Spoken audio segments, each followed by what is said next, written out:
Forbes put out a long article that basically sums up many of the videos that I've been talking about.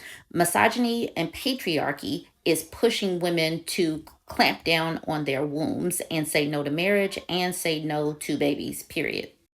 The news is full of seemingly disparate themes that urgently need connecting. The first is the nerdy macroeconomics of demographics, which I talk about. China is shrinking for the first time in 60 years. South Korea's birth rate is plummeting towards levels never seen before, while that of the US is at 100 years low.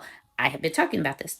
The second strand is the toxic masculinity seeping across the planet from the Tates and the Trumps to the beleaguered backlash from women repressing regimes in Iran and Afghanistan, and the general rise of gender based violence across the world. The third is the crescendo of the mental health and loneliness among the young. What's the connection between the demographics, toxic masculinity, and epidemic of loneliness? Women. The link between the three is the rising independence of women personally, professionally, and politically, and the lack of a parallel in aspiring leaders and pathways for young men. If we can't balance opportunity and connection between men and women, it's not just our couples that will suffer, but our countries and collective destinies. China's population fell by 850,000 in 2022, but they are not alone with their shrinking numbers. South Korea's birth rate has plummeted well below one child per woman. The trend is not limited to Asia. Countries around the world are seeing birth rates tumble. In the US, birth rates are at a once in a century low. The birth rate in America is 1.6. It's not that young Americans don't want kids. A huge majority of teenagers dream of them. We just don't have enough money for them. In South Korea, the former gender equality minister offers another more profound and harder to fix explanation: the country's patriarchal culture. She should know she tried to bring a bit of gender balance to a country where women often feel that they were baby making machines, where employers discriminate, violence against women is rife, and President Yoon's newly elected conservative government rose to power on a feminism bashing platform. Women are reacting not just by having no children, but by dropping out of relationships with men altogether. Wow, the no marriage movement, called the four B's or four no's, commits to no dating, no sex, no marriage, and no child rearing. These men really need to get this stuff under control. Women are telling them outright we are opting out, and men are just not listening. Okay, this is going to be a long video. Part 2 is coming. Got a Captain Obvious statement. This title, Misogyny is Bad for Your Health and Your Country. Okay, too many men feel they are the victims of women's rise, the people that are constantly talking about feminism in South Korea, but also everywhere else. The only thing that men and women agree on in most companies where I work is that it is better for your career prospects to be the other sex.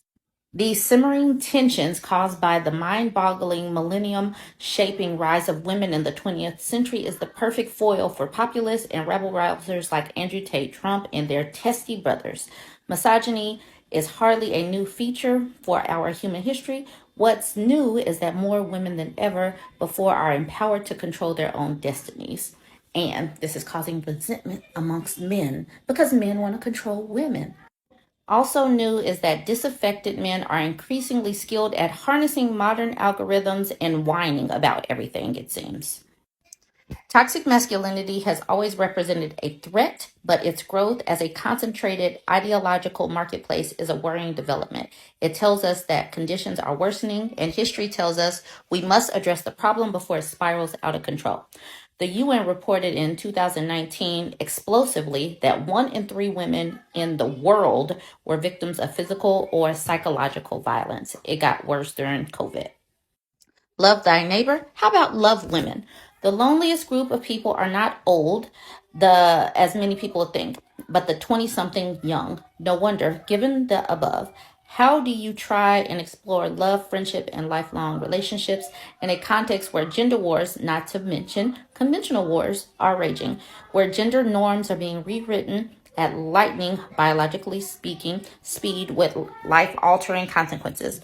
When online porn rewires your brain and body to ensure you can't get no real satisfaction. When globally, male unaliving rates are 2 to 4 times that of women.